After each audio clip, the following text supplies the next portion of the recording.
Você tá fazendo o que aí, ele bem? Apostando, cara.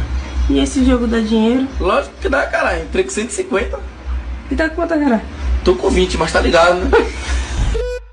A forma mais fácil de ganhar dinheiro atualmente na internet é fazendo apostas através dos cassinos online. Pô, patrocinado pela Blaze. Eu estou aqui na Blaze. 119 mil, mano. Ou pelo menos é isso que um monte de influencers querem que você acredite. Até o Luva de Pedreiro resolveu aproveitar essa hype e montou sua própria casa de apostas para faturar também. Aí nesse caso, tudo certo. Se você for o dono do cassino, realmente vai ganhar muito dinheiro. Essa ideia de ganhar dinheiro fácil é muito sedutora, mas é a porta de entrada para um caminho tortuoso que pode te levar à ruína e acabar com todo o seu dinheiro. Pois o fato é que quase todos os que apostam acabam perdendo dinheiro no longo prazo. Mas veja bem, perceba que eu falei quase todos, porque a história que eu vou te contar agora é de um professor de matemática que desafiou todas as probabilidades e desenvolveu uma estratégia revolucionária para vencer os cassinos, provando que era possível ganhar consistentemente desde que você soubesse usar a probabilidade a seu favor. O nome desse cara é Edward Thorp. Nascido em Chicago em 1932, Thorp demonstrou um talento excepcional para a matemática desde muito cedo e sempre se destacou por seu raciocínio rápido e capacidade analítica. Ele concluiu seu bacharelado na Universidade da Califórnia, em Los Angeles, onde estudou física e matemática, e depois obteve seu doutorado em matemática na Universidade da Califórnia, Berkeley, em 1958. Durante a pós-graduação, Thorp tinha que se virar com um orçamento de $100 por mês. Ele morava numa cooperativa de estudantes, onde o aluguel era $50 por mês, mais 4 horas de trabalho por semana. Como o tempo era dinheiro, Thorp dedicava entre 50 a 60 horas por semana para aulas e estudos. Numa tarde de domingo, enquanto Thorp e os outros estudantes tomavam café, como de costume, surgiu uma conversa sobre um assunto que todo jovem sem dinheiro se interessa até os dias de hoje: como ganhar dinheiro fácil. Só que naquela época não tinha internet. Então alguém sugeriu apostar nas roletas dos cassinos, mas o grupo não deu muita bola, afirmando com convicção que os sistemas de jogos eram inúteis. Porém, a discussão se voltou para a física, e de repente todos estavam discutindo se era fisicamente possível ou não prever os números prováveis. Depois de horas e horas de discussão, Thorp estava convicto que poderia ganhar dinheiro de qualquer maneira. Se as roletas fossem fisicamente perfeitas, a física simples poderia prever onde a bola ia parar. E se as roletas tivessem falhas, alguns dos números deveriam ser favorecidos. Então seria possível identificar esses números e apostar neles. Movido por sua curiosidade, Thorp começou a desenvolver um dispositivo eletrônico portátil para prever os números vencedores. Ele comprou uma roleta barata, colocou um cronômetro ao lado dela e filmou seu movimento. Depois de examinar o filme quadro a quadro, Thorp concluiu que a roda de brinquedo era muito instável para permitir uma previsão. Então ele decidiu checar pessoalmente as roletas dos cassinos. E foi aí que, nas férias de Natal de 1958, Thorp e sua esposa Vivian decidiram ir para Las Vegas. Porém, pouco antes da viagem, um amigo de Thorp deu a ele algo que mudaria toda a história. Era um artigo de jornal com uma análise do jogo Blackjack. O Blackjack, também conhecido como 21, é um jogo de cartas que tem como objetivo chegar o mais perto possível de 21, porém sem passar desse número. As cartas numéricas valem o número que está escrito nelas, e as cartas com figuras como valete, damas e reis valem todas 10 pontos. O Ás pode valer 1 ou 11 pontos, dependendo do que for melhor para o jogador. O jogo começa com o jogador fazendo uma aposta, colocando uma certa quantidade de dinheiro ou fichas na mesa. Aí o dealer, que é a pessoa que distribui as cartas, dá 2 cartas para cada jogador, inclusive para ele mesmo. Uma das cartas do dealer fica virada para cima e a outra para baixo. Com 2 cartas na mão, o jogador tem algumas opções. Se ele acha que sua mão ainda está fraca, ele pode pedir mais cartas, quantas vezes quiser, para tentar chegar mais perto de 21. Lembrando que se passar de 21 pontos, o jogador perde automaticamente. Se o jogador estiver satisfeito com suas cartas, ele pode decidir parar e não pedir mais nenhuma carta. Daí é a vez do dealer jogar. Ele precisa seguir regras específicas do jogo, mas basicamente ele continua pedindo cartas até ter 17 pontos ou mais. Quando todo mundo termina de jogar, é hora de comparar as mãos. A mão que tiver um valor mais próximo de 21 do que a do dealer, sem passar desse valor, ganha. E se tiver 21 logo com as duas primeiras cartas, um Ás e um Valete, por exemplo, isso é um Blackjack, e o jogador ganha um pouco mais. Thorpe analisou o artigo e ficou fascinado com a estatística apresentada. Até o advento dos computadores, era impraticável calcular as probabilidades exatas no Blackjack e em muitos outros jogos de cartas, pois há um número astronômico de arranjos possíveis de um baralho de 52 cartas. Além de que o jogador de Blackjack precisa tomar decisões durante o jogo, algo que não acontece no caso da roleta. As chances no Blackjack, portanto, dependem da estratégia que o jogador utiliza, e em 1958, ninguém sabia qual era a melhor estratégia.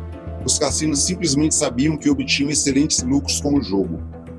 O artigo concluía que a vantagem da casa era de apenas 0,62% quando um jogador utilizava a estratégia demonstrada. Outros estudiosos sobre Blackjack afirmaram anteriormente que a vantagem da casa era de cerca de 2 a 3%.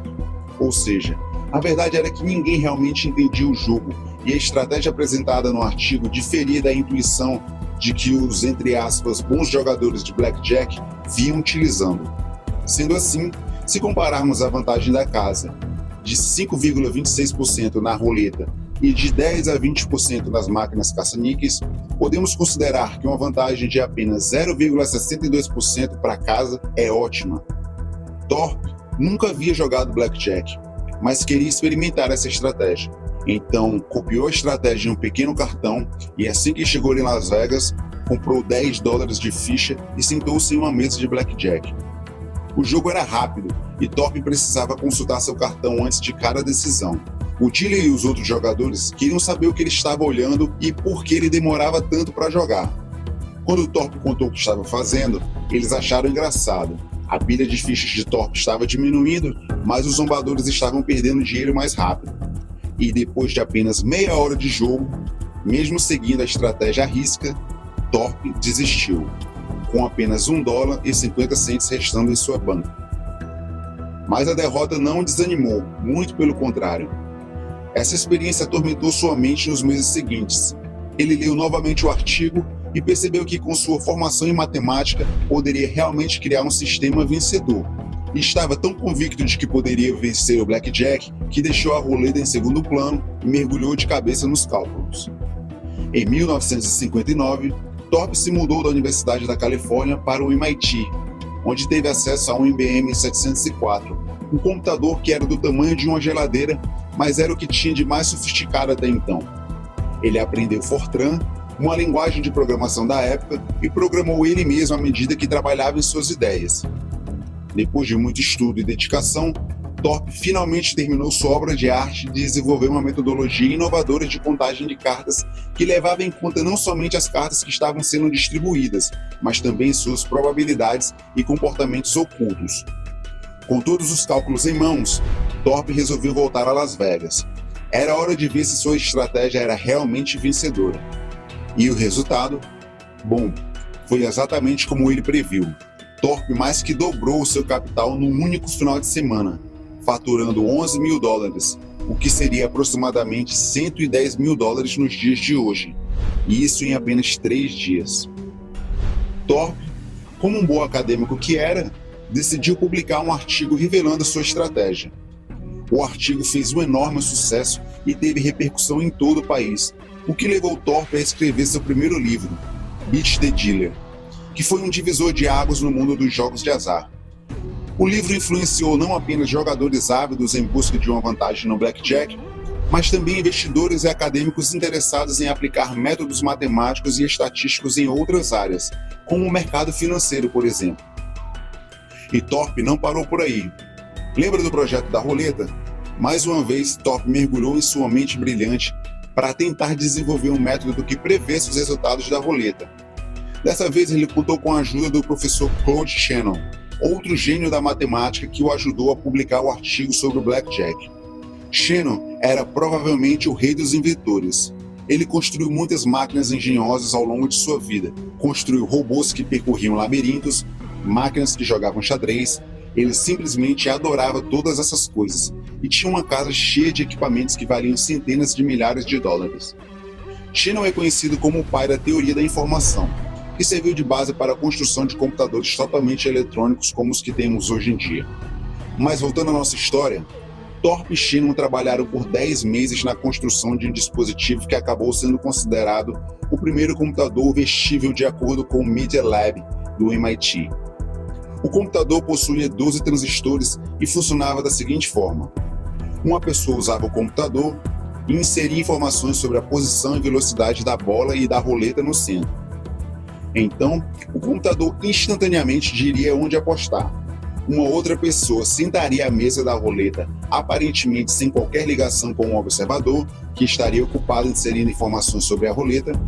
Essa pessoa ouviria uma série de tons musicais transmitidas via rádio, e quando os tons musicais parassem, o último tom da oitava diria a ele em qual seção da roleta apostar. A roleta era dividida em 8 seções, com um pouco de sobreposição. Então a pessoa que apostava poderia rapidamente apostar em 5 números vizinhos, aumentando significativamente suas chances de acertar. E foi dessa forma que Thorpe quebrou o código da roleta e criou mais um sistema vencedor. Mas ter um sistema vencedor não significa que você vai conseguir ganhar dinheiro consistentemente. Thorpe sabia que para que suas estratégias fossem vencedoras no longo prazo, era preciso de algo mais. Ele sabia que era fácil perder dinheiro mesmo com uma vantagem matemática, pois no longo prazo, um apostador tem a mesma probabilidade de ganhar quanto de perder, podendo assim chegar à ruína e perder todo o seu dinheiro. Pensando nesse problema, Thorpe se fez a seguinte pergunta: qual a porcentagem do meu capital eu posso apostar de forma que eu esteja matematicamente protegido contra a ruína? E para responder essa pergunta, Thorpe usou o critério de Kelly, uma fórmula desenvolvida pelo cientista John Larry Kelly Jr. para dimensionar o tamanho das apostas, uma vez conhecida a probabilidade de acerto. A fórmula de Kelly é a seguinte: K é igual a P vezes B menos 1 menos P dividido por B, onde K é o capital ótimo, ou seja, a porcentagem do capital a ser apostado, P é a probabilidade de acerto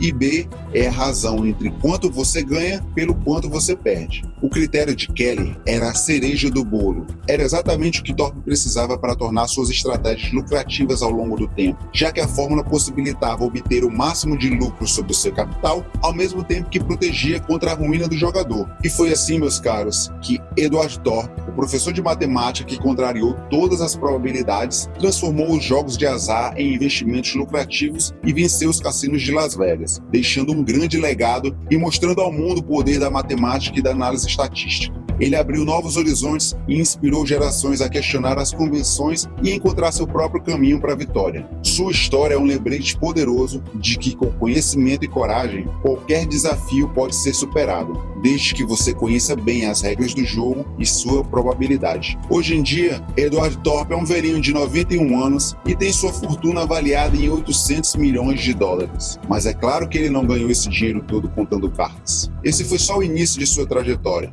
Thorpe ainda iria se superar e vencer o maior cassino de todos, a Bolsa Americana, Wall Street. Ele desenvolveu uma metodologia inovadora e disruptiva que lhe proporcionou um retorno de 1.300% em 19 anos. E isso sem nenhum trimestre negativo. Mas isso é assunto para um outro vídeo. Se no momento em que você estiver assistindo esse vídeo eu já estiver gravada a segunda parte, ela vai estar aparecendo aqui agora no card. É só clicar e assistir. Caso contrário, se inscreva no canal para receber a notificação de quando sair esse vídeo. Mas enquanto isso, que tal se inspirar na história de Thorpe e adotar uma postura que vai te colocar na frente de muita gente nesse novo ciclo tecnológico que se inicia? Se você quiser saber como, eu te explico aqui nesse vídeo. Clica aí e assiste. Um forte abraço e até mais.